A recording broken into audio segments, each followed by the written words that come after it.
Barnaby Jones will return next Thursday night at 10, 9 Central and Mountain on most of these stations. Word Balloon is brought to you by the League of Word Balloon Listeners.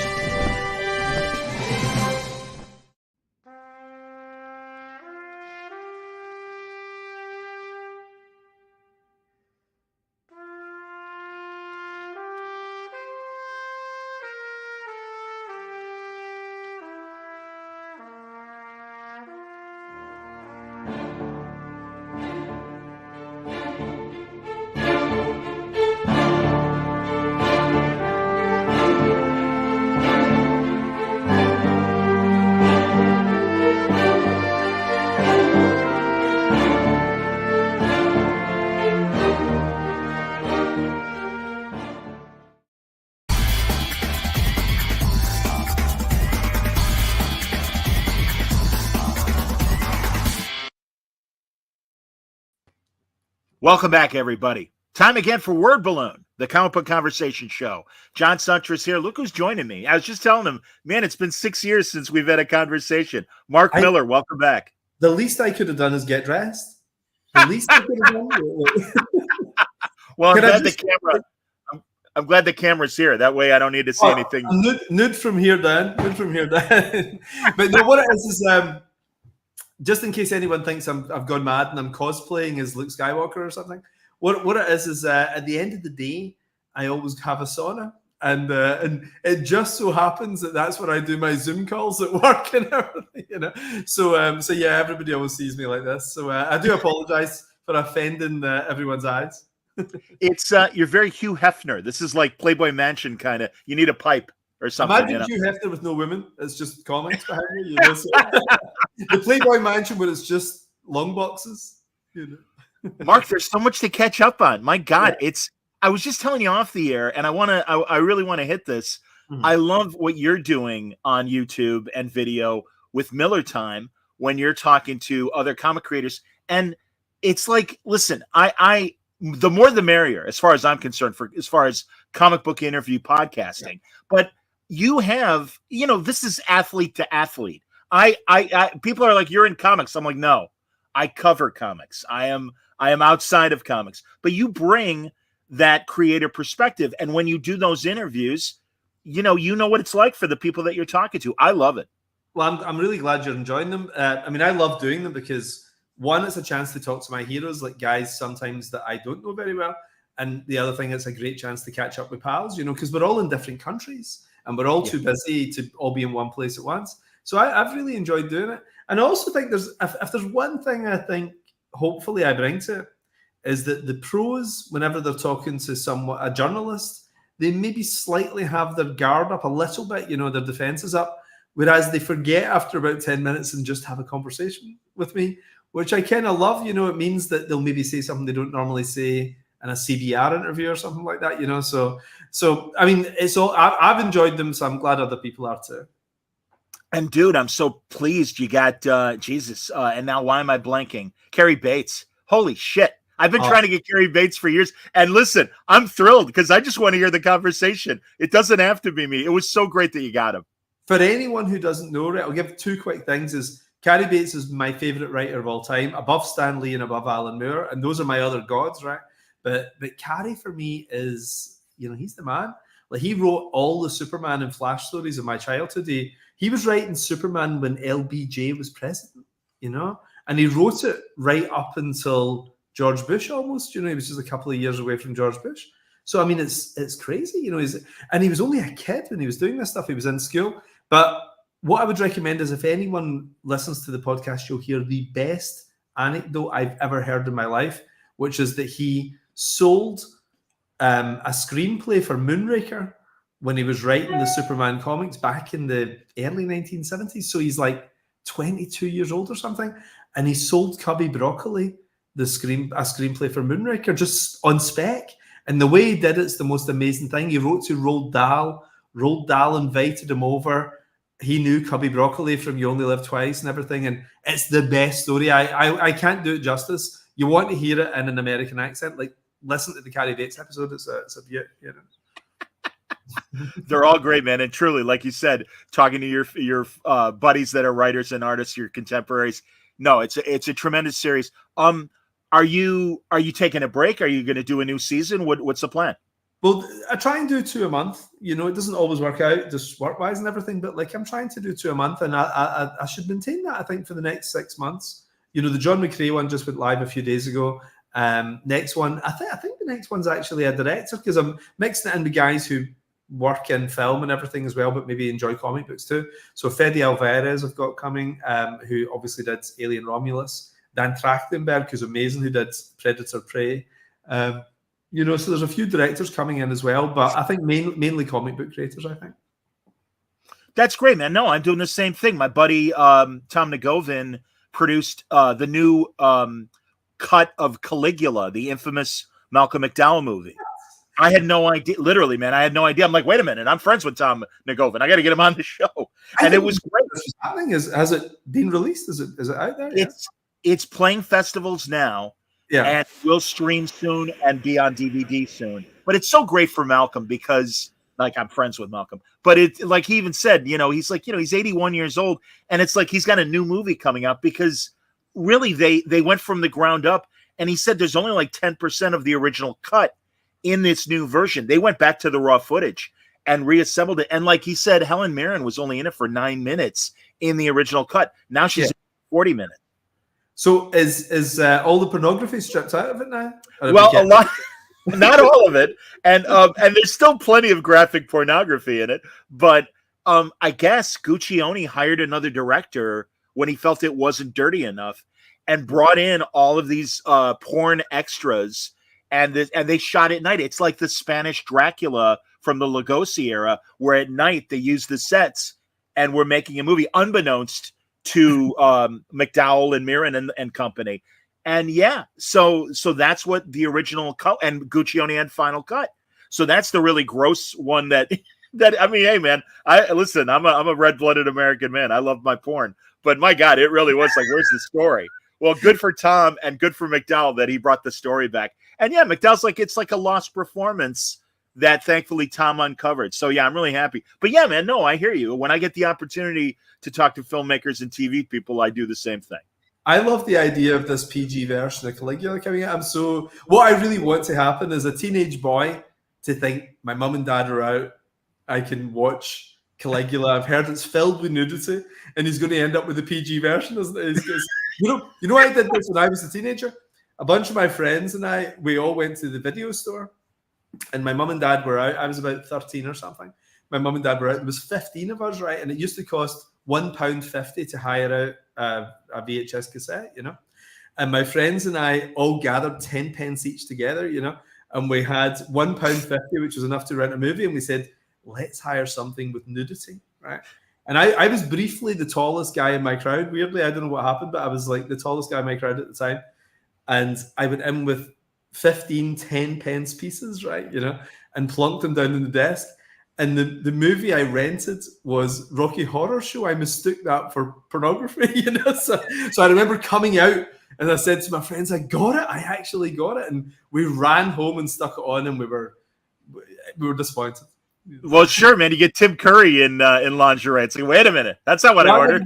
The toughest guy in my class, this guy Bomber, somehow ended up there. And like, I wasn't even friends with him, but he heard there was some pornography going on at my house, and he came back.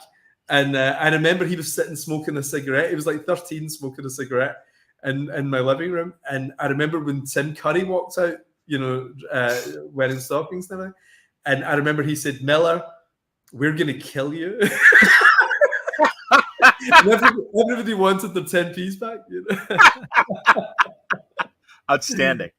Outstanding, man. All right, let's talk comics. Jesus, Magic Order. It's interesting, Mark. It seems like you're wrapping up a lot of your initial creator-owned stuff that, you know, you've been doing for the last 10 years or so. Yeah, I mean, everything had a beginning, middle, and end. You know, like I usually just do 6 issues. I mean, if you look at my career, really, nothing really goes beyond 6, 8 issues or something, you know? So for me to do like 4 volumes, 5 volumes is like crazy, you know, like The Ultimates was probably the last time I did something that was, you know, 24 issues long or whatever. But Netflix really wanted me to do multiple books, so there was multiple seasons, you know. So when I created this stuff, you know, all this stuff was created originally as TV shows and movies in-house at Netflix, and then I turned them into comics. All the stuff that was after 2017, you know, is all started live as live action. You know, so they didn't want just the way I normally work, which is bam, and then I move on to my next project. So they wanted 5 volumes, whatever. But you know what? It was actually such a great experiment as a writer to try and do something that was a bit longer, because you can kind of cheat a little bit when you do something short. You can just make it pretty splashy, but you have to go a little more in depth when you make something a multi-year storyline. So it was actually, although I initially was like, oh, I don't know if that's what I want to do, I actually am so glad that that's the way I've done it, you know. So I'm coming to the end of a couple of them, like Magic Order and Jupiter's are both coming to their end, but the other ones are still obviously, you know, rolling along now. You know, there's next year's books still to be announced at Christmas time. I understand, and I don't blame you. And also, I love how you've connected a lot of your books to each other in the Millarverse. Are they all in the same universe per se? Kind of, yeah. I mean, I never wanted to do one of those things like Marvel, you know, where you have to read something to understand something else. Like, I hate that, you know. Like, I used to hate it when I was a reader, you know, and I hate it as a writer. But I remember when you had to buy a tie-in, I'd be angry as a kid, you know, like, I know there's only going to be 2 pages of this main story shoved in here because they're trying to squeeze some extra cash. So I've always avoided that. And I also think not everybody buys everything, you know, so you want your stories to be understood. So I love the way that the early Marvel movies were, you know, where you would get a little reference to Doctor Strange or something in Sam Raimi's Spider-Man 2, or you would get, even in Schumacher's Batman, a reference to Superman and Metropolis. You'd be like, oh, that's kind of cool, you know. So I like that kind of really loose arrangement, as opposed to, okay, to understand what happens next, go and buy this series now as well, you know. So it's there. I mean, for anybody who enjoys it, like, you know, it's fun to connect it into this gigantic jigsaw. And I think it's actually so far 51 volumes, right, when you put them all together. But they do kind of connect as well, you know. And you understand when you read them how they connect, but absolutely you can understand them on their own. I promise. Excellent. Well, Magic Order has just, the 5th volume has just begun. And, of course, taking place in Chicago, which I adore. And just like the Ultimates, when you had your moments in Chicago and things like that. But a Netflix TV show in the works for Magic Order?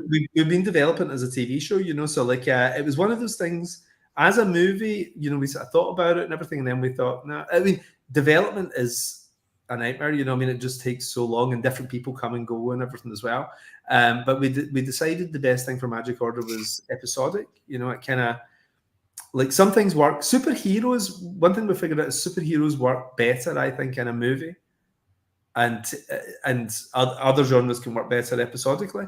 It was actually the head of our international division at Netflix who pointed this out, and I was like, that's a great observation. And he said there's something about a superhero story that needs 3 acts, you know, that classic 3-act structure, you know, with the hero beaten down, rises up again kind of thing, that weirdly, when you stretch it out, it kind of doesn't work. It's really odd, but I thought, no, that can't be true. And then I thought about it, and all my favorite superhero stuff is really in film, and all the stuff for me that doesn't work is in television, you know.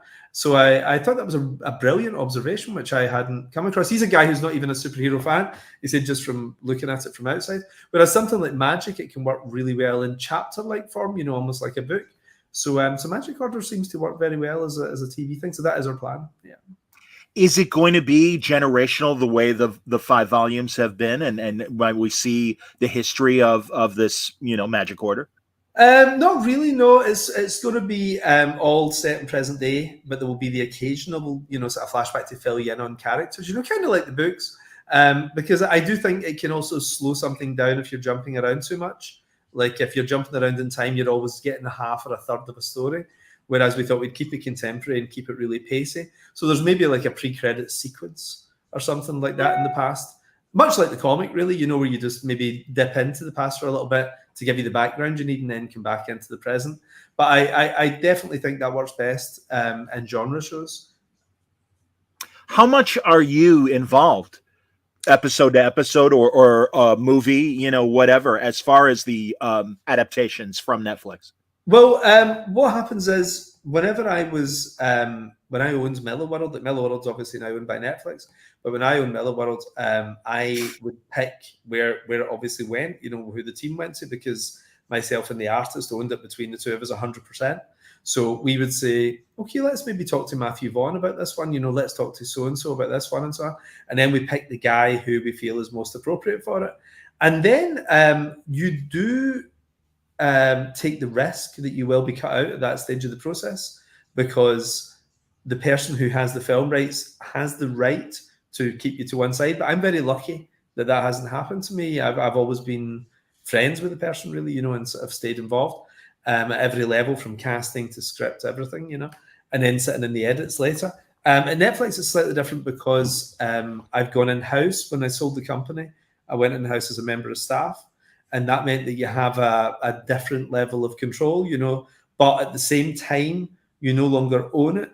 So you're part of a process, so you don't have complete control. So I'll be part of maybe a 3-man committee. Actually, it's women. Everybody else is women that's on my team. Okay. But it's there's maybe 3 or 4 of us, who all talk to each other, and you can be overruled as well, So so it's a little different. You don't have that supreme power you have when it's your own company, but it comes with its own advantages too, because I don't have $80 million lying around or $100 million to make something, so it's amazing having Netflix's infinite resources, which is great. I truly, Mark, I'm really happy for you and this Netflix arrangement. And I know prior to that, you were a little skittish about and again, this is years ago, so maybe you don't even remember, but you're like, I like movies better than I like TV and everything. And I still do. Yeah. Okay. Yeah. Well, and as you said, the superhero thing, I totally get, and that's a good perspective to have on it and everything. I'm definitely a movie guy, though. I like TV, but I love film. And funnily enough, actually, I counted it. I mean, this is crazy, but somebody asked me for some interview. They said, what's your favorite TV shows? And I was thinking, this was a few years back, and I thought, I didn't really watch much TV, and I counted it, and I think in 20 years I'd watched 17 shows. Like, quite a small number, but the last couple of years I've watched a lot more television. I think because there's a lot of good stuff on, like I love Slow Horses, I love The Gentleman, love Baby Reindeer, So, I mean, in 1 year I've watched about 6 different shows, which for me is a lot, because by the end of the day, you know what it's like when you finish work, you have your dinner, play with the kids, put the kids in bed, and you fall asleep, So like, but I just don't know. So many of my friends watch everything, and I just don't know how they find the time by the time you finish work. No, I get it, Mark, and I understand. By the way, I adore, you mentioned your kids. I love your commercials on Miller Time. You've got your kids read my daddy's book.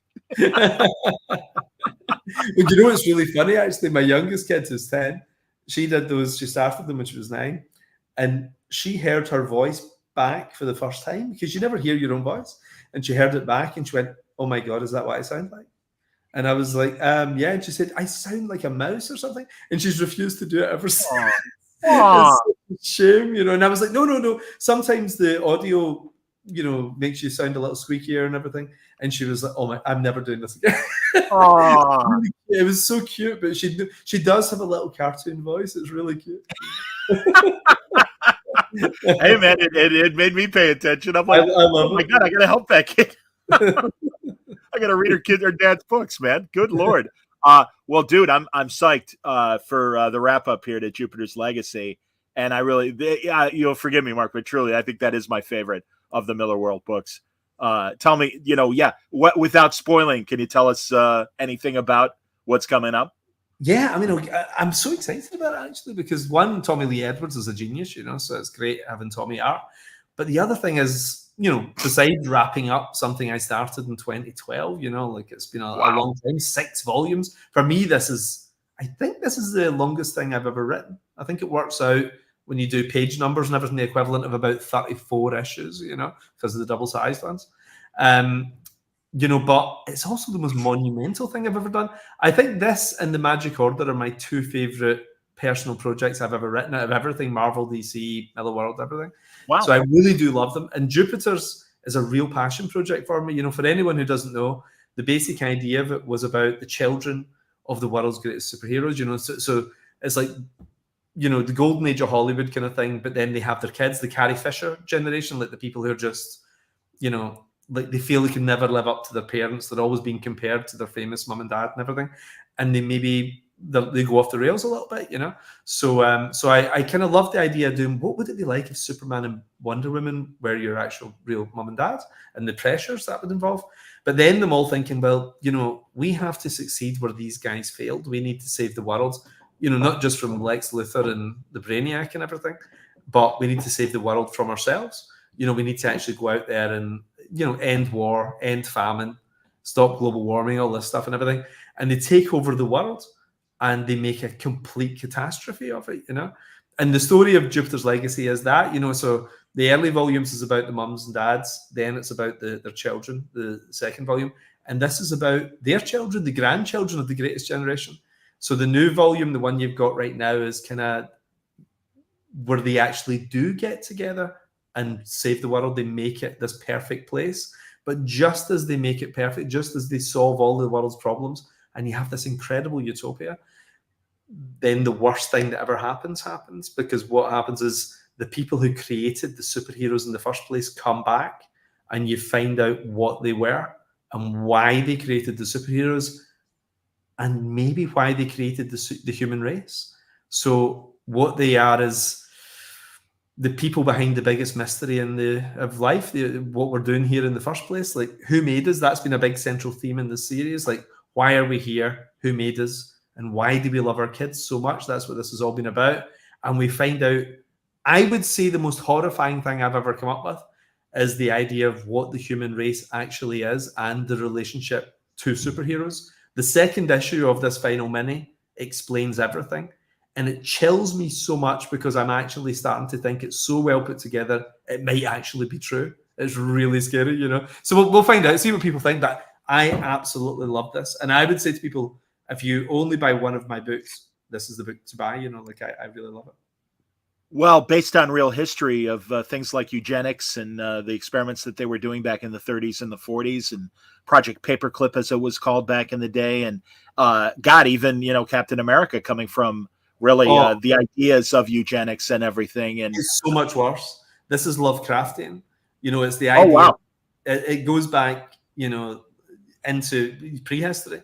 So this goes back into the ancient astronaut theory, like what was here before us, where did we come from, like, as a species, and why we were created in the first place.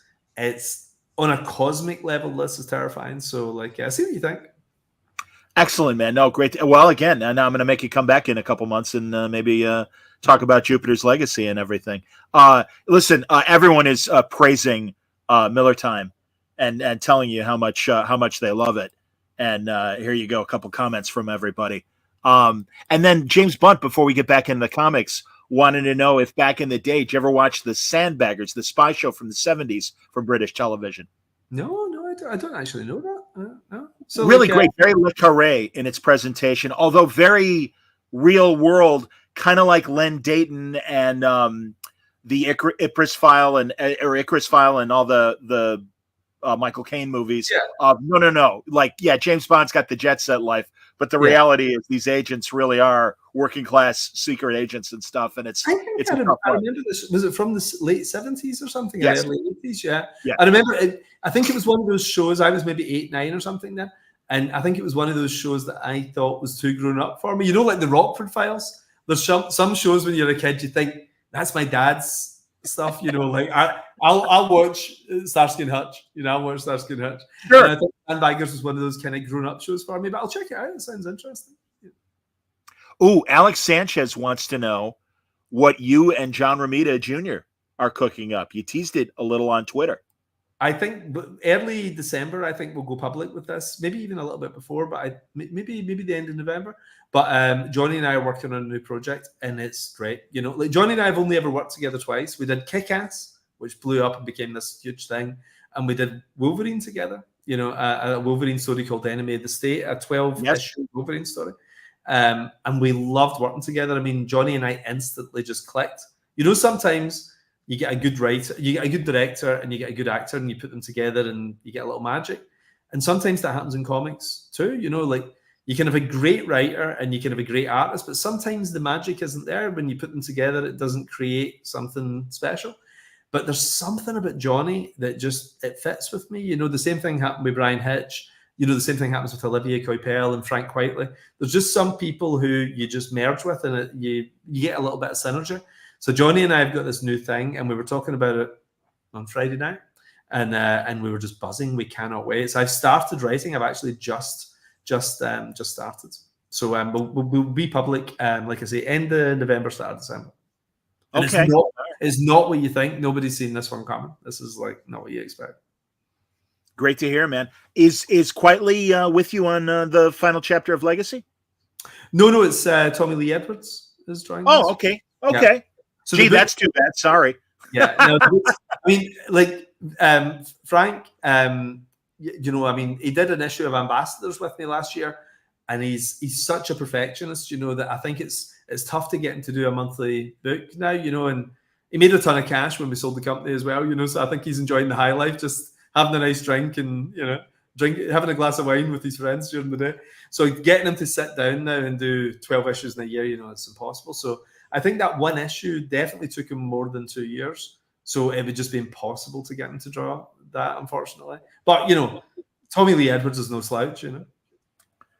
No, well, didn't you guys do that 1985 thing together back in the day? We did, yeah. It was the only project of mine at Marvel that people don't remember, actually. All the other stuff, Old Man Logan, The Ultimate, Civil War, these things were all huge.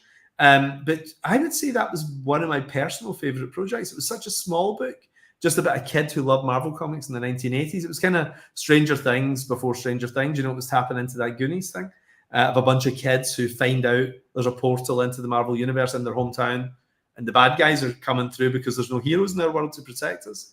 And the kids know the weaknesses of the Marvel villains because they read Marvel comics. You know, it's just a kind of fun little story. But yeah, we had a great time working together. It's really great to be back working with him too. Mark Abnett wants to know, I'll expand this to in general. He says, do you have any more Hit Girl miniseries plans? Because he says he's got a good pitch for you for a Hit Girl New Zealand. And I wonder, in the Millar world, would you take other creators to come in and play in your universe? Well, we did a few years ago, you know. I prefer not to because I like writing all my own stuff. But whenever we sold the company, that meant I could no longer write Kick-Ass and Hit Girl. So I had to get other people to come in and finish those stories because we'd contractually agreed to do a certain amount of stuff for the international markets. But they were great. I mean, I got amazing guys in. I got Jeff Lemire doing Hit Girl in Canada. You know, I mean, fantastic stuff like Goran Parlov and Daniel Way were doing Hit Girl in Hong Kong and everything. You know, really phenomenal work. So I was delighted, and Steve Niles came in and continued the Kick-Ass story. But Hit Girl in New Zealand just sounds, I mean, the funny thing is, like, you think Canada's quiet, right? And then you go to New Zealand. I know Mark Abnett very well, and Mark's from New Zealand, which is why I said it. But can you imagine Hit Girl in New Zealand? I mean, she would basically be sitting having an iced tea, looking out at some scenery. That's it. I mean, like, the most exciting, the most dangerous crime that happens in New Zealand. I don't know. I feel she wouldn't have much to fight. You know?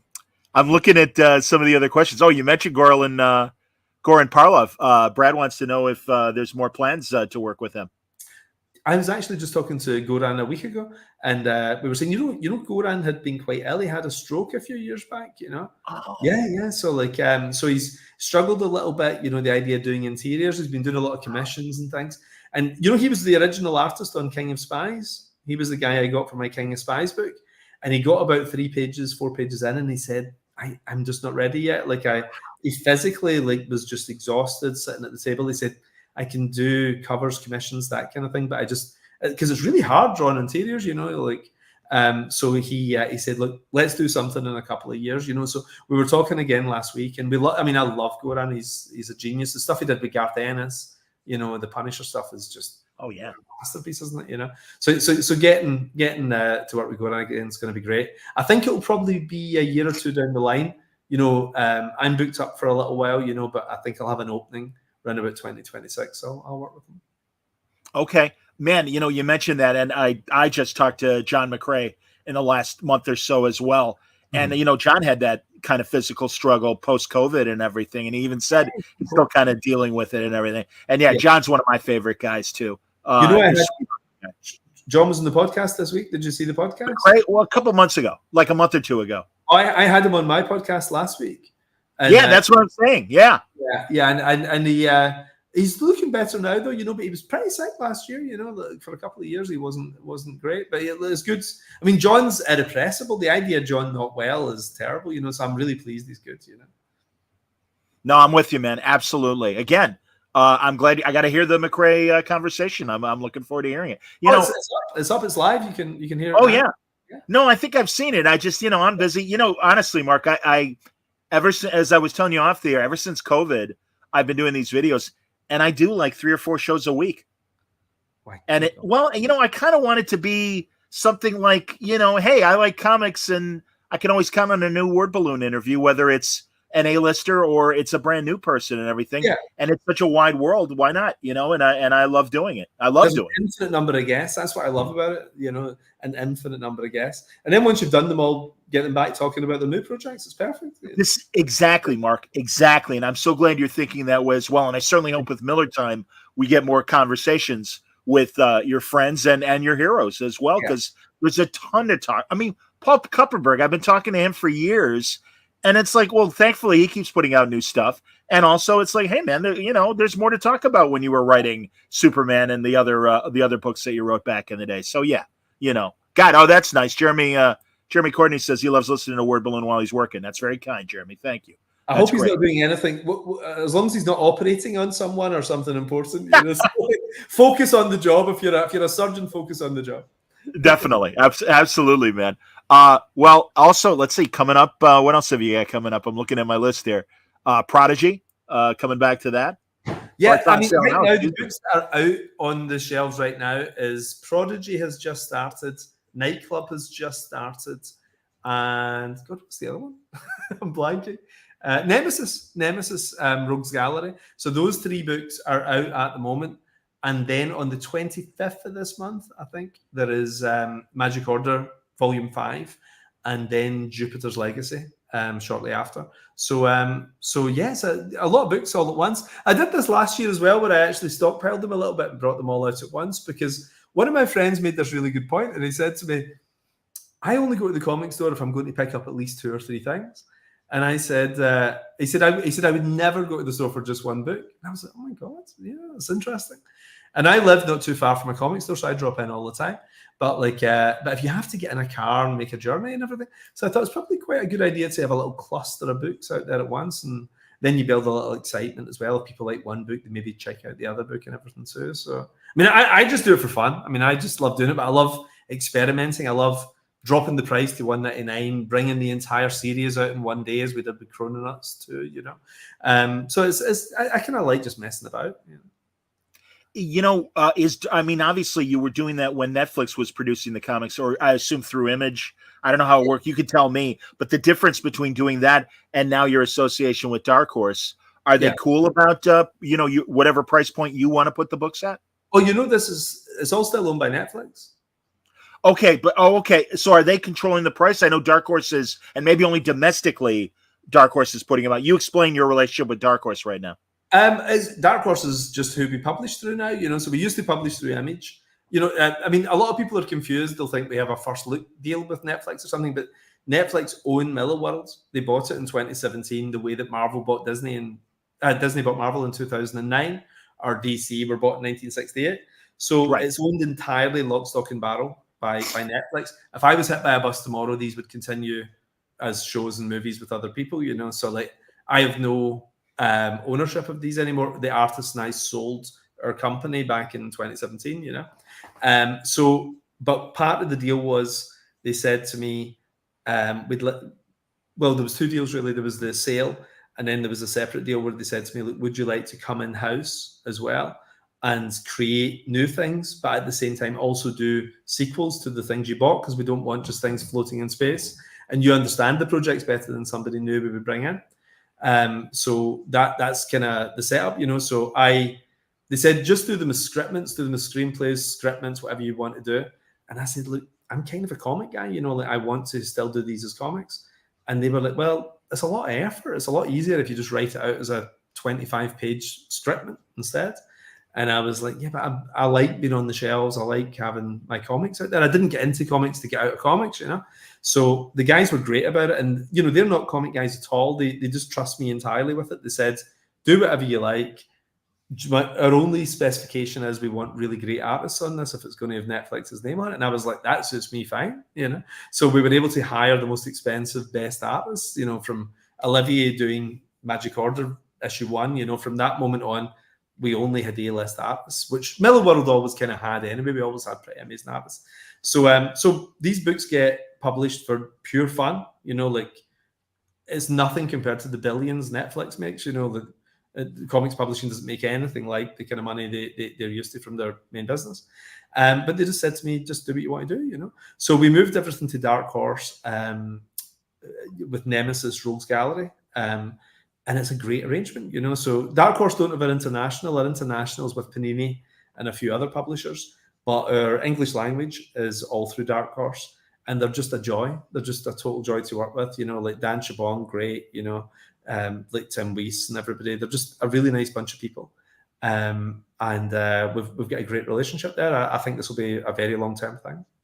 That's great. That's excellent to hear. And truly, no, you're right, man. I mean, even a lot of these new current artists that you're working with right now, I've never heard of them. My God, they're gorgeous in terms of the insides and everything. So yeah, you keep attracting these guys. Where are you finding these other? I mean, again, dumb American. You know, I know what's happening. You know, in the continental United States. Even Hawaii throws me off, and Alaska throws me off. But no, where are you? You know, again, I know it's a big comic book world. You know, how are you finding these new collaborators that you're getting? There's about 40 of us all in a little chat group, you know, who are all comic book guys, right? And we have been for years. And anytime any of us have got a new book coming out, we send a PDF to each other and say, what do you think? Check this out, you know? And we're just friends and we're just fans and of each other as well. So we see what everybody's doing. But what's really great about that is the artists in that group, specifically Matteo Scalera, who I've worked with 3 times. What the artists do is they will keep me appraised of artists that I maybe have missed. You know, so like I think Matteo put me in touch with so many, you know, like, I mean, like I'd say half of the artists I've worked with recently have been European, and almost every one of those guys have come through Matteo. The Italian scene is amazing. So he's at the heart of the Italian scene. And these guys all hang out. And you know, there's comic book schools there where you learn how to become a comic book artist. So there's amazing guys just coming up all the time. And guys like I'd never heard of, like Gigi Cavanego, I was unfamiliar with. You know, Dylan Dog I've read, but not his ones. You know, so he put me in touch with him and so on. You know, Stefano, who's doing Prodigy, put me in touch with him. But I also troll Swift the Twitter as well. You know, like Valerio Giangiordano, who's drawing Nemesis. I saw his stuff and I thought, oh, this guy must be dead now. I remember seeing his stuff. I thought he must be a classic guy from the 70s or something, because his artwork looked like Warren comics or something. You know, I thought he'll have passed away a long time ago. I wonder if I can see any more of his art. And then I saw he was a contemporary guy. I was like, hang on, this guy's still alive. And then I found out he's actually quite a new guy. You know, he'd done a couple of things for Todd McFarlane. He'd done a couple of things back in Italy. And I was like, right, I need to get this guy. So I sent him a private message and I just said, listen, I think you're a genius. Whatever you're currently getting paid, we will pay much more. That's always my calling card to people. I always say, whatever you're getting paid, we'll pay you way more. You know, come and work with me and you'll have a great time and you'll make a lot of money. And he was like, okay. So like he's been doing Nemesis and he and I are already planning our next project after Nemesis too. That's got to be a great feeling, man. Again, and I was even telling a friend this weekend, I'm like, oh, I'm talking to Mark Millar. And I go, you know, it's great. I go, the guy, you know, made this great deal with Netflix, and now he can like really you like come to artists and go, hey, you know, I can give you better than what DC and Marvel or match the DC and Marvel page count. Never a match, always more. Never a match. There you go, man. Never done a match. I've always paid more.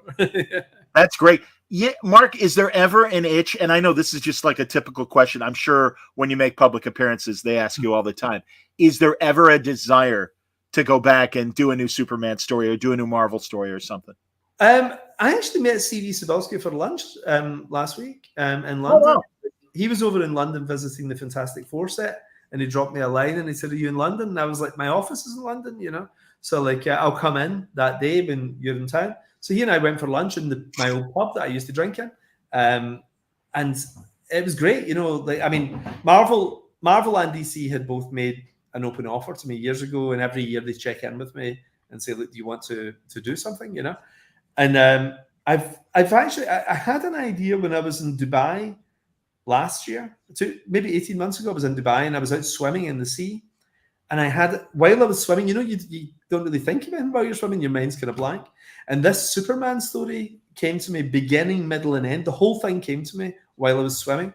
And I thought, before I get back to the boat, I really need to write this down. Remember this, I can't forget this. And as soon as I climbed up into the boat, I said to my wife, you get a pen and paper? And she was like, we're on a boat.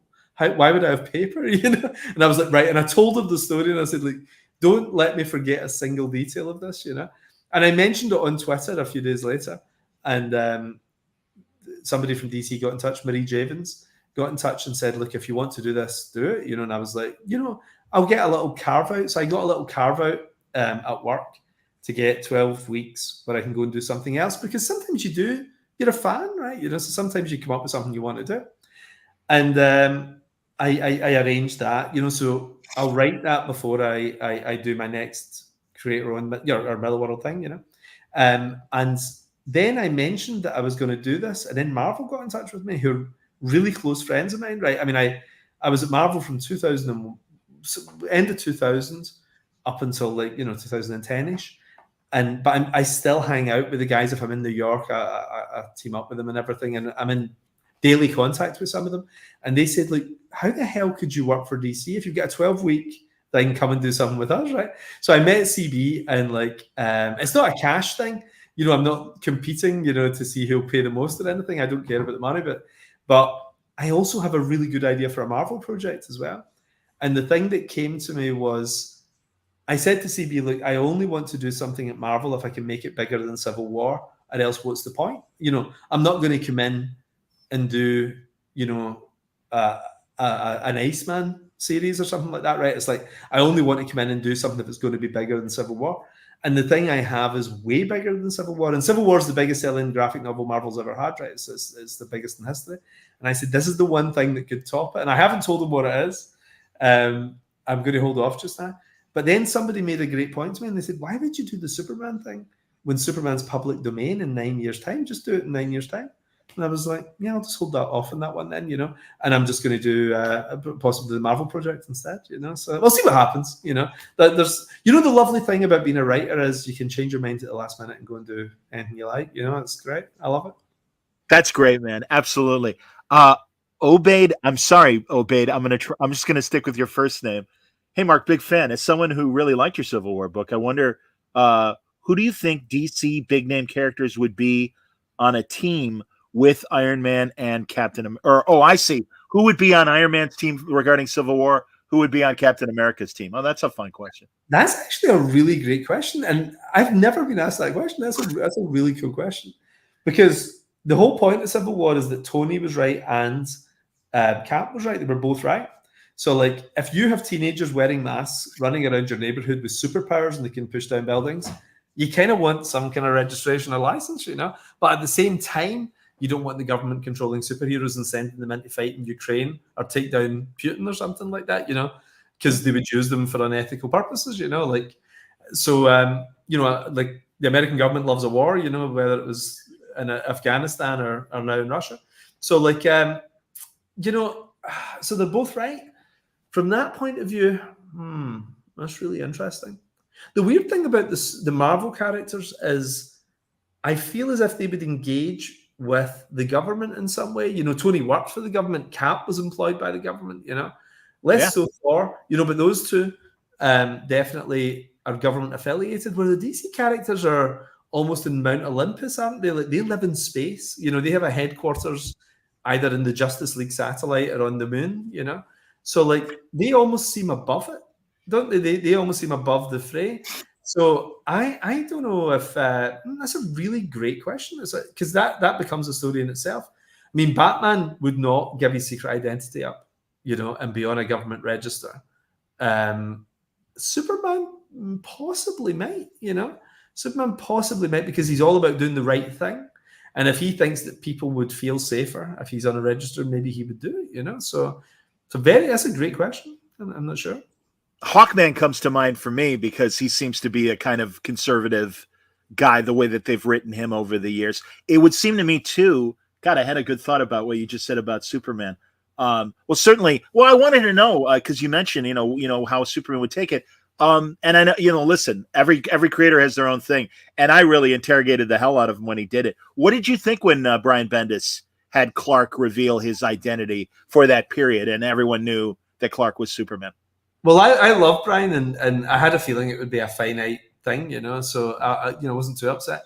But but to me, I really miss secret identities. I feel Marvel pretty much doesn't have any secret identities anymore, and DC less so too. But I think such a fun part of the superhero concept is the idea that they're kind of regular guys who they put on clothes and they could be sitting beside you in a coffee shop, they could be working beside you at the Daily Planet. There's something really cool about that, isn't there? And there's something nice about when all the crowd in an emergency is running in one direction, you see a normal guy running in the other direction and get into a storeroom and getting changed or something. And I do feel that's one thing missing from contemporary superhero mythology. I think that Clark Kent becoming Superman is such a cool moment, isn't it? In a Superman movie, that if you didn't have Clark Kent, it'd just be Superman, wouldn't it? I hear you, and I feel the same way. And also, I think people can reveal themselves to another human being in a way that if it was a superhero, I don't think they would. As far as, and especially a guy like Superman that gets involved in people's lives and really wants to help people and stuff. And I think what I told Brian back in the day was, it's like confessing to the Pope. You're going to be on your best behavior if you're talking to the Pope. But if you're talking to Clark Kent, you might be honest about your drinking problem, or God, I'm not getting along with my wife, or whatever domestic problems you have, because Clark Kent's a good guy, and you kind of trust him because he's another regular guy. And I think that Elliot Magan had the best take on this, back when he was writing Superman. His thing was that Clark Kent was essentially where Superman went to chill out. It was a three-dimensional construct, a person that Superman brilliantly created, who was so well put together that even a Pulitzer Prize-winning reporter like Lois Lane could sit beside him in the office and not realize it was the guy she loved, Superman. So Clark Kent's an amazing piece of work, And I love that concept. It's so unique in fiction. I can't think of anything else in fiction that's like that, where it's like the hero has created someone else that he hangs out as sometimes. Because Superman would be super lonely, wouldn't he? He's the last survivor of the planet Krypton. There's nobody else like him. So the way he engages with normal people without them freaking out and getting really excited and doing selfies and all this, he can just look like the dweebish guy in Metropolis that nobody even notices. And there's something so beautiful about that, the God-made man aspect of Superman, where he appreciates humanity so much and enjoys their company that he dresses up as one of us and hangs out with us. I like it. I absolutely like it. Did you see Elliot tease that he's got a new novel coming out? And and it sounds like it's going to be a Lex Luthor story. I don't know how he's able to do it, but I'm thrilled. That's amazing. He writes the best Lex Luthor, so I mean that's amazing. Do you know when has it got a release date around? No, in fact, literally, I saw it last week, and I this week my intent is to contact him and go, "Hey, man, the minute it's public, obviously, I want you back on the show." I love talking. Have you had him? Have you had him on Miller Time? Briefly, I met him briefly around about the year 2000 or either 90. I was only in San Diego around that time, 96, 97, and 2000. And I think I maybe met him around about maybe 2000. Actually, it might have been 97. It might have been 97. I think Kingdom Come was out and Elliot was doing the intro for the book and everything, So that was it was a big moment for me though, because Elliot, he's up there with Carrie Bates as well, like those were my guys when I was a kid. Me too, man. No, absolutely. He's very public. He's on Facebook and Twitter and that. Yeah. So I've spoken to him online a couple of times. I'd love to get him on my podcast, actually. Like Superman Last Son of Krypton is one of my favorite books. I think it's the only book I've read a few times, I've read a lot of books twice, but I think Last Son of Krypton I've probably read about 5 times. Like I really love it. And Miracle Monday is great as well. I got Miracle Monday much later. So is this an official DC book or is it something he's putting out online? I think it might be the way he was able to re-release Miracle Monday and Last Son of Krypton recently in the last couple of years. Maybe it's with that. Maybe it's with DC. Right. I certainly hope so because, obviously DC makes those deals to make novels as well. Yeah. and lots of great. God, Priest did a great Green Lantern book back in the day. Denny O'Neil, before he passed away, did a great adaptation of his Question stuff and everything as a novel. And no, I'm so with you, Mark. I mean, I was, I'm only a couple years older than you, and yeah, when Last Son of Krypton came out, I'm like, there's a Superman novel, and it was so good. And obviously, he gets all that Superman world. Yeah. And it was truly, it's such a pleasure to read that book. I'm so with you on that. Best Lex Luthor. I mean, my Lex Luthor in Superman Red Son is entirely based on his Luthor, because it's that real sympathetic kind of. It's like a Milton kind of character, isn't it? Where he's this tragic fallen guy, but there's a core of decency in him as well, which I think they get wrong with Lex Luthor. They make him this a post-crisis Lex is more of this kingpin type figure a lot of the time, or he's pure evil and everything. I don't think it really works. No, and I mean, God, there are scenes in there where it's just Lex and Superman, and they can't help it. They've known each other in that world since they were kids, and it's like, no, they can, they just do. They just know each other, and like they can get under each other's skin, or really, when shit's down, they can help each other because they get each other. Yeah, it's a great. That was the beauty of Smallville, as far as I think the tragedy of that friendship turning sour. And, again, you had sympathy for Lex because you kind of understood. Well, Lex, if Superman hadn't showed up, he would maybe have been the greatest human being who ever lived, And there's a brilliant tragedy to that, isn't there? Like his plan was not to be the bad guy. Superman just showed up and eclipsed him and had a lovely head of hair. You're right. You're absolutely. Have you and Johns talked about that? Because really, it seems like Jeff Johns understands that just like you do in terms of that dynamic and everything. And too, for that matter. No, specifically. I mean, Jeff was on the show a while back. He told me something I didn't know, and I thought I knew everything there was to know about Richard Donner. And he told me that Richard Donner read Golden Age DC comics back in the 40s as a kid. And I was like, are you kidding? So he read Green Lantern, Alan Scott Green Lantern in 1943. He's reading Green Lantern, which blew my mind, but of course makes perfect sense, because he brought such respect to Superman when he made it. Of course he was a fan. And I don't know how that wasn't more publicly known when he was alive. Amazing. I'm with you. Absolutely with you, man. No, that's nuts. Mark, what do you think of, and I know you've even chimed in on this. Am I wrong? Forgive me. But I like when the cancel pigs phrase suddenly hit the world. And it's like, Millar. I heard Millar came up with that. Yeah, proudly. Listen, hey, man, and truly, I'm saying this earnestly for people watching and listening. Yeah, I love my friends. I love my conservative friends. I love my liberal friends. I do lean more left than I do right, and I admit that. However, I do think there's plenty of room in the comics world for any sort of story you want. You got a great idea for a trans superhero. God bless you. Run with it. That's wonderful. The thing that say it again, Mark, because I was talking. A good story is all that matters. I mean, that's whatever it's about, as long as it's good. Yeah. Well, my only fear is it's like, all right, just don't shit on the people that you might disagree with as far as and get in the way of them telling their story. And that's my only fear about this culture war that is happening in the comic world. Because God, man, for years I'd go to conventions and it's like, it didn't matter what we believed politically or from a life philosophy or anything. We're all here because we love this shit.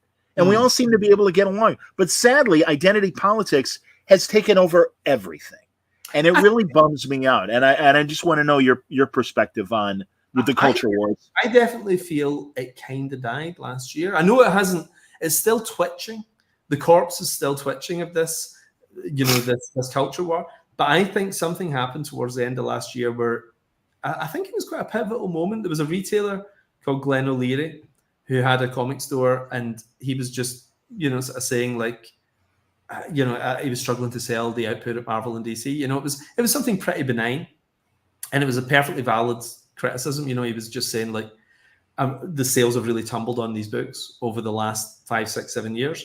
We need to get back to do stuff that traditional comic book audiences want. And you may agree or may disagree or whatever, but people went after him like I couldn't believe. And I've seen people go after pros before. You see a lot of that. And there's weird wars go on between professionals all the time, even pre-internet, but especially exacerbated with the internet. But there was something so distasteful about it, and when I saw pros jumping in on a retailer who was just saying, like, I mean, this guy had been in business 30 years. He was just like, were struggling. And I've got loads of friends in retail whose stores were hanging by a thread, and quite a lot of them have subsequently closed, and I was like, no, this is wrong. They were really trashing the guy, and just coming out the most awful things. And I was like, no, I'm sorry, and we cannot accept this kind of behavior, So I interviewed him on my channel, wanted to hear his story. Instead of their version of his story, I wanted his story out there, and I just wanted to stand up for him, really, and he's great and everybody loves him. What's really weird? I think his episodes, possibly he and Rob Liefeld, are my two highest views on the channel. And he's a guy who's unknown in the comics community outside of his area, for the most part, compared to, Dave Gibbons or whatever, all the sort of guys that we would have on the show. But it resonated, and the thing that horrified me, because I'd been watching it for a while, and I've never, ever been comfortable with it. I've never joined in anything like this, is the people who were professionally, spending their day going around trying to hurt comic book professionals, and it's nothing to do with politics. I think, most people in comics are kind of centrist or left of center, really, for the most part, but it's nothing to do with politics. It was cruelty. And what it seemed to me, going back probably about 10 years, up to about 10 years, what it seemed to me was, under the guise of virtue, they were hurting people. And they were saying it was for, progressive reasons and so on. But it wasn't. It was like they were going back through people's Twitter feeds, trying to find things that could embarrass them, then forming a mob and getting in touch with people's employers and trying to get them taken down, And we saw it so many times, and it was just like enough was enough. And they were going for this retailer. I was so disgusted.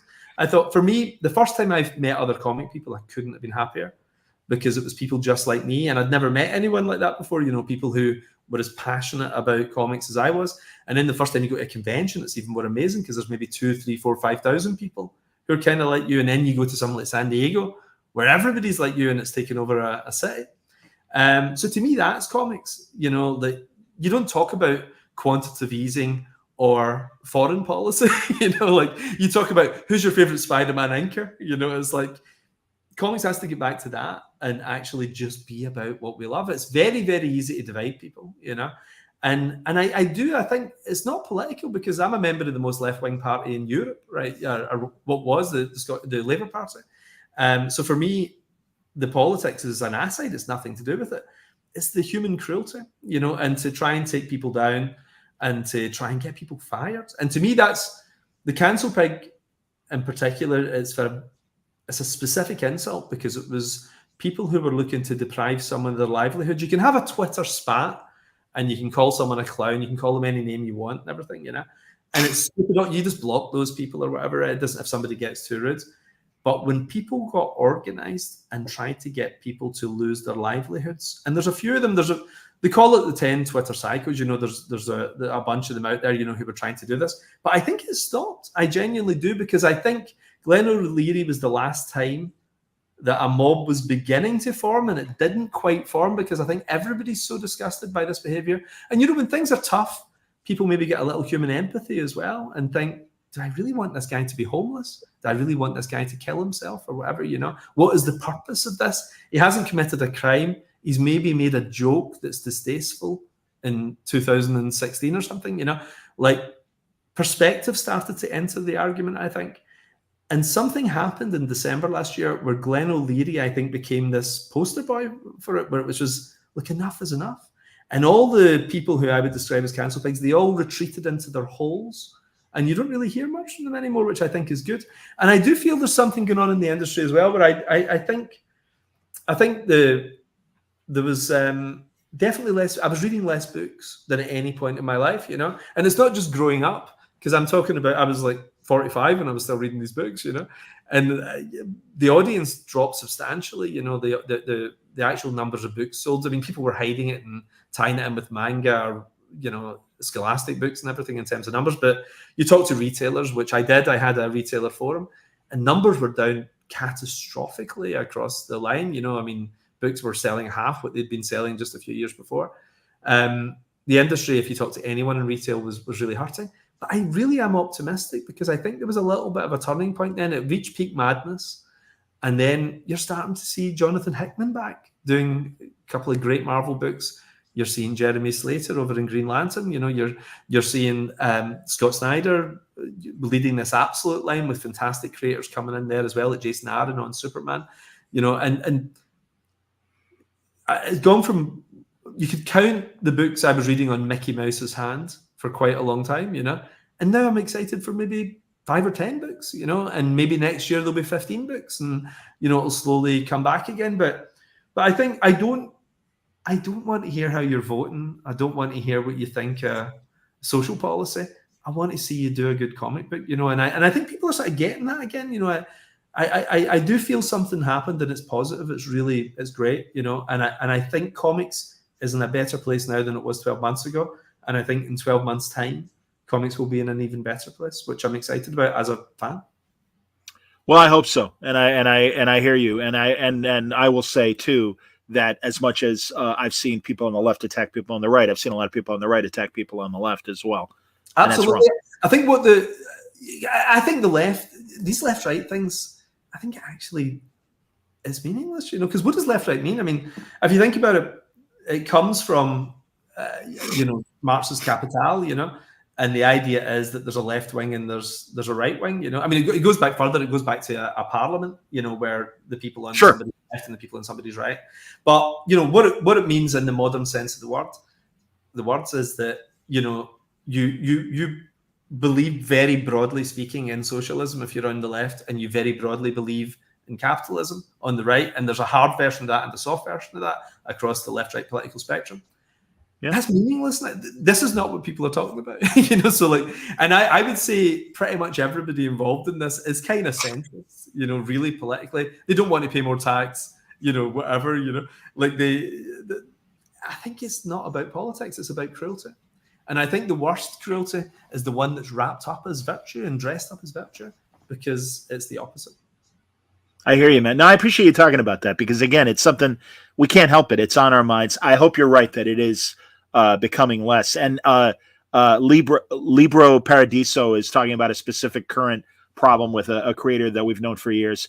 I'm not going to get into it, but what I will ask is, I hope a creator can come back from even a bad situation that becomes public and is able to, like you said, I don't want to see anyone lose their livelihoods. I really don't. And I think as long as someone hasn't broken the law, you know, I mean, I think it's very important, you know, that if somebody has committed a crime like Harvey Weinstein, it's important that they go to prison. You know, I mean, to me, that's not cancel culture. That's justice. You know, that's the law. You know, so if somebody breaks the law, you call the police and it's taken care of.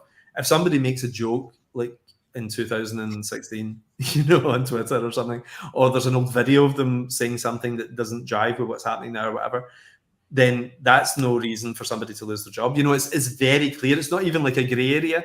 If someone's an actual criminal, they must go to prison. You know, so that's No, I'm with you, man. Absolutely. You know, no question. So you've got the new project coming here. We'll get back to comics and your comics. You got the new thing coming up with Johnny, which is great to hear. And you know, really, I respect both of you very much, and enjoy talking to both of you and enjoy your work. Are there new concepts as you're closing out Magic Order and Jupiter and some of these other things? Yeah, there's. I mean, next year there's a whole new wave of Millar World books from Netflix, starting in March, I think, March or April, round about that. I think round about December we'll probably announce what those are. But the lineup of artists for next year is insane. I mean, I've always got great artists, but I think this is the best lineup of artists I've ever had. I mean, this is completely nuts who I've got for next year. And some of them are guys returning who I've worked with before who we all love, you know. But yeah, I mean, comics has got some really great people, and I'm lucky that I've got them all. You know? Great to hear, Mark, truly. And you know, we can wrap if you want. Is there anything you wanted to promote before we say goodbye? Just I hope everybody enjoys this little line of books. Like I say, you know, there's Magic Order, Jupiter's Legacy Finale, Prodigy, Nightclub, and Nemesis. And there'll be another Nemesis series next year as well. You know, I've loved doing Nemesis. It's been so fun. They've been trying to make a movie of Nemesis at 2 different studios for the last 10 plus years, and nobody's got it right. I mean, I read a terrible script somebody did a couple of years back, and it was like Nemesis. You know, the whole point of Nemesis is he's basically, you know, it's what if that genius playboy millionaire philanthropist was evil? You know, he was a city's worst nightmare. And somebody came up with, what if we made him the good guy? And I was like, then he's just Batman. You know, it's like, what are you talking about? You know, so like there's always terrible there's always terrible versions of these things, you know, but like but the nice thing about being a producer is I can actually put a bullet in the head of all this stuff when it's not working for the most part. You know, and I'm glad you mentioned the Nemesis attempts at a movie. What about the stuff that was optioned prior to the Netflix deal, Starlight? And I'm so glad to see Chrononauts pop up in Prodigy. I thought that was great. But yeah, like, you know, has anything reverted back to you and now you can do stuff with it if, you know? Remember, if something reverts back, it's not to me, it's to Netflix, because Netflix. Okay, excuse me. Yes. Yeah. So it's like, imagine it like Fox having Fantastic Four, but when it expires, it goes back to Marvel. You know, that's what it is. So many people think, oh, this is a 2-year deal. It's like they own the company, you know, so they own all the properties, you know. So what will happen is Starlight is still with what used to be called Fox, which is now called 20th Century. So Starlight's out there, and I think that one will actually be made at 20th Century. I don't think it'll come back to Netflix, because the way it works is if they make an adaptation of it, if they start production on the adaptation, then they have it for a number of years beyond that to do sequels and everything as well. So I think it could be one of those situations where they have it for a while because they seem very serious about it. They've got Joe Cornish, who's a fantastic writer-director. He's written a great screenplay. Simon Kimber is producing it. And the plan is for Joe to direct. So that one, I think, will be there. Nemesis at the moment is at Warner Brothers. It's got 2 more years at Warner Brothers, and then it reverts back to Netflix. Warner Brothers have paid quite a lot of money, and they've hung on to it for quite a few years, and they went through a long development process. But most of the others are back at Netflix. Is there anything else? Superior's just about finished at 20th Century. Chuck Straw wanted to know about MPH possibly being adapted to Netflix. We were talking about it actually, you know, but like it's not a priority because there's other things that our heads on just now, you know. Like I think the mistake you can sometimes make is doing 20 things at once, and we tried that at the beginning. We were sort of developing literally 9 projects at one time. We thought, well, you know, let's just try and get the right people on the right projects, because I think Marvel made that mistake. Like they just, for a few years, they seem to have a project out every month, where this stuff works best when it's a couple of times a year, like two things a year, because it's hard to do this, you know? Don't you think too that was kind of the problem with and especially during COVID and when all the theaters shut down? I understood the reasoning of putting out so much product, not only Marvel but obviously Star Wars and Star Trek, for that matter, my favorite franchise that isn't superheroes. That oversaturation, and it's like it's not going to go away. I really believe that, you know, no genre is going to go away. Superheroes have obviously, we've had enough good product where it's like, no, there's something viable there. You just got to wait for the right idea. And, you know, so yeah, what's your thoughts on the oversaturation of? It was a huge problem. I think the market course corrects, and the market is actually making sure that they don't do too many now, which is good. I think superheroes and TV, though, you know, we talked about earlier, I think it generally doesn't work. So I think if I was Marvel, I would bring almost nothing out in television. I would do street level stuff. The original plan was brilliant when Marvel was at Netflix, which was Punisher, Daredevil, you know, that kind, Jessica Jones, that kind of thing. Maybe not so much Iron Fist, but you know the others. but to me that makes sense, and the spectacle goes in the big screen. And I think it's the same with Star Wars. Like Star Wars used to be such an event, you know, every 3 years you got one of those movies, and then they go away for 20 years, you know, or whatever, 16 years. And I think when there's a new Star Wars show every month, it's just not special. I haven't watched any of them, you know, like I watched 5 minutes of one of them and I was like, this isn't for me, you know, like I checked out. I'm with you, man. No, like you said, it's just, and it's not hate. Again, I keep saying, don't mistake hatred or indifference for hatred. And that's the thing. It's like, you know, it's just, this isn't speaking to me. And I'm sorry, I'm not finding anything that I'm really gravitating to the way I did the original 3, or even some elements of the prequels. So no, I get it.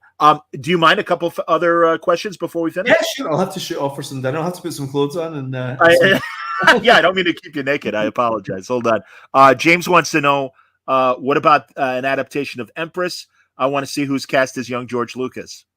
Empress, we actually did 2 screenplays of that. There was first screenplay, it wasn't quite right, and then the second one was slightly better with another team, and it wasn't quite right either. So it's just back on the drawing board. But I mean, I'm brutal with it, like because my name's on it. So I do have a veto now, which I'm very happy about, and I'm able to kind of stop something if it's not working. So like. Yeah, it just didn't feel quite right to me. I'd rather wait until it's done properly. It's exciting to get something made, and it's exciting to go on set and see people dressed up as your characters and everything. But it's more exciting to see it really good. Yeah. Alex Sanchez, I'm going to let you ask the final question, and I'll be curious how you answer this, Mark. He wants to know what you will do when you're done with Netflix. Will you eventually make a new group of books outside your Millar World line of books? I think they may be awesome, and you could start from scratch. So, yeah, how would you characterize it? Yeah, I guess that would be inevitable at some point, But like, whenever, what would be weird is post Netflix, I don't own those characters, so I wouldn't be writing Empress 7 or whatever, So I would be starting from scratch. I wouldn't be able to write those characters because they're owned by another company. But there's something exciting about starting over doing something else. At the same time, I'd maybe do something outside of comics too. I'd maybe do a smaller batch of comics. Start a film production company, which I'll probably do at some point. And I'm joining the board of a big theatre here as well. So I'm going to be involved in theatre and everything too. A book publisher's asked me to do some stuff there. So I don't know. I mean, when you're a writer, you know what it's like. There's lots of different things you can do. Like just lying about watching TV would be amazing. Actually, I'd love to just get a bit. But I'm glad to hear, Mark. I don't know about your other friends, and obviously I know you've got creator friends. But it seems to me also my friends outside of what I do, they're like, oh yeah, I can't wait for retirement or whatever. And I understand your feeling, and again, you've been working hard for a long time, man. But I'm glad to hear that new ideas are still inspiring you and you want to keep going. That is how I look at my own career as well.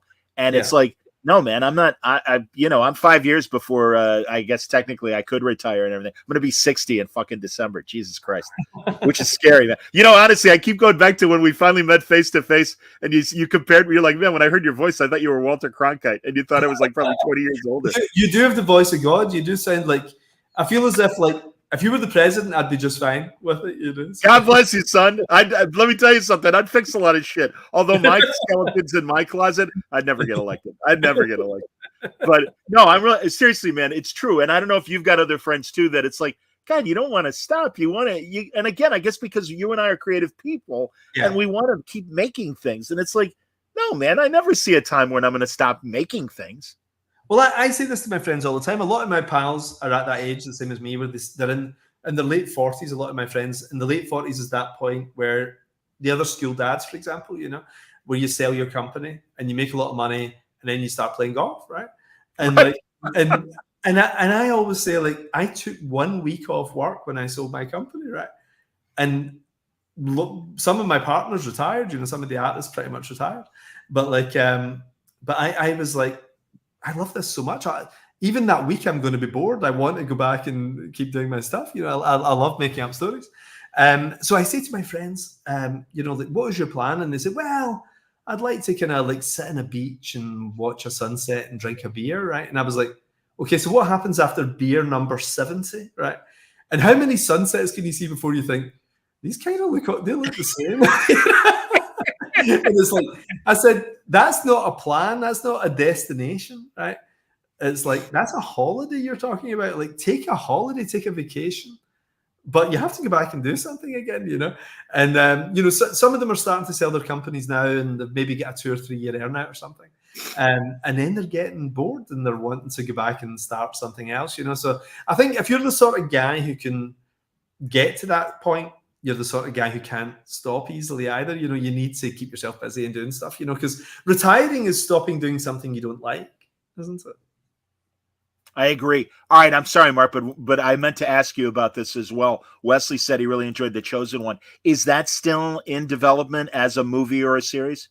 It's it's been out. It's been out as a show. You know, it was a foreign Oh, language. I'm embarrassed. I didn't realize that. When It's really good, actually. First episode's a little bit slow, but I stick with it because episodes 2 to 5 are fantastic. You know, it's a lot of setup in the first episode, but episodes 2 to 5 is Spanish language, beautifully made down in Mexico by the Gout brothers, Leopoldo Gout. Wow.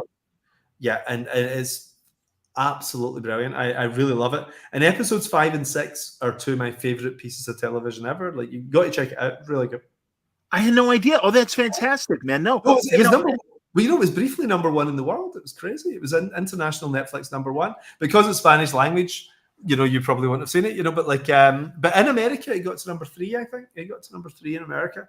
But internationally, number 1. We were ahead of Johnny Depp and Amber Heard's story, I think, at one point. That's wonderful. You know, and I wondered also, again, much like the crowded, and I'm sorry, Mark, forgive me for keep asking questions, but real fast. Much like the crowded comic book shelf, there is so much streaming stuff out there that is there ever a concern? Because again, Netflix owns this stuff now, and I get that.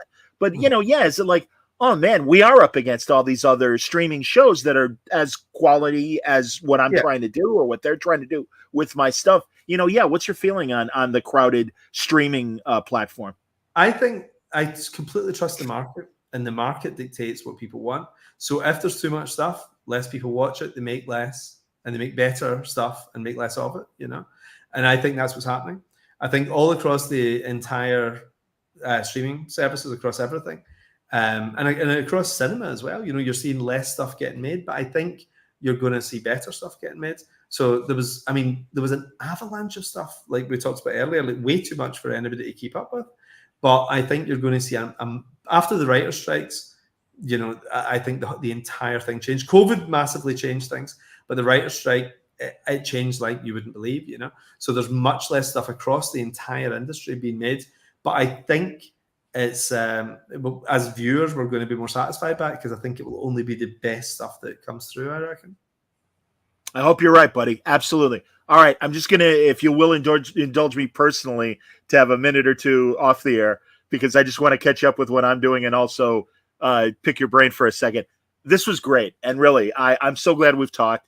It meant a lot to me that you responded. And really, I'm like, Jesus, man, it's been 6 years of getting a conflict since and again, I know how busy you are, but truly, when the new stuff is ready, maybe December, maybe the beginning of the year, please consider coming back because just give me a shout. We should get Johnny on as well.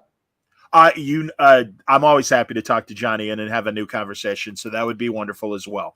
So, thanks for the time today. Thank you for talking to me without clothes, and I will let you put pants on and enjoy dinner in a second. But everybody, thanks for enjoying this early edition of Word Balloon. Later tonight, J.H. Williams is going to come on, talking about his new Dracula book and catching up on what's going on in Jim's life.